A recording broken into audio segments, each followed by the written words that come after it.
5M TV Sénégal chaîne bi leen di jox xibaar yi leen ci anam yu wér te wóor. mbokku internet yu 5M TV Sénégal dal leen jàmm ci seen chaîne bile Karim Meïssa Wade ak Khalifa Sall kon nag mën nañu bokk ci élection yi ginnaaw nag lu ñeel modification bu article 27 bi ak 28 bi mu mel ni kon Ousmane Sonko rek lañu daal di sacrifié ci mbir moomee ndax nag mbir mi daal dinay fësal lu ñeel nag présidentielle yu 2024 2019 yi la ñu daal di génn moom Khalifa Sall ak kile di Karim Wade ginnaaw gi ñoom bokku ñu ca woon waaye dafa mel ne kon ci élection yi lee daal di nañu mën a bokk nag commission politique dialogue national bi moom waxtaan wa ñu seqoon ginnaaw gi ci seen biir ñoo daal di fësal lu ñu mel tax na commission politique bu dialogue national bi ginnaaw démb sax ca waxtaan boobee kon jàpp nañu Karim Meïssa Wade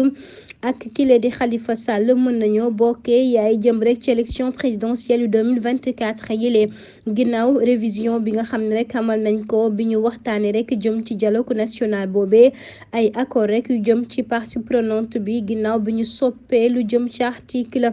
L28 ak 29 bu code électoral bi 5M TV Sénégal loolee may na nag Karim Meïssa Wade ak kile di Khalifa Sall ngir rek ñu daal di jokk ci seen droit civique ak wàllu politique ngir nag ñoom ñu mën a soobu ci mbir moomee mu mel ni bi lee waxtaan ginnaaw proposition nag bi ca société civile bi la daal di jugee ndax ñoomee sax ñoo xalaat ci seen biir ginnaaw gi ngir nag ñu xool nan lañ koy mën a def rek ba lu nu mel loolee daal di am ci réew mi lee waaye mu mel ni ginnaaw googee nga xam ne rek moom la ñu daal di fësal jëm rek ci Khalifa Sall ak kile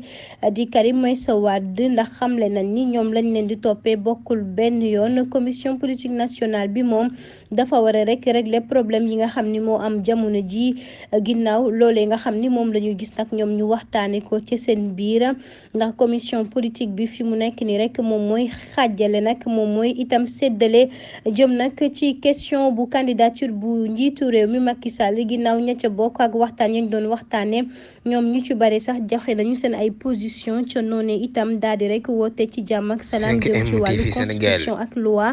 jëm itam ci règlement boo xam ne rek ñun réewu Sénégal moom rek lañu daal di soxla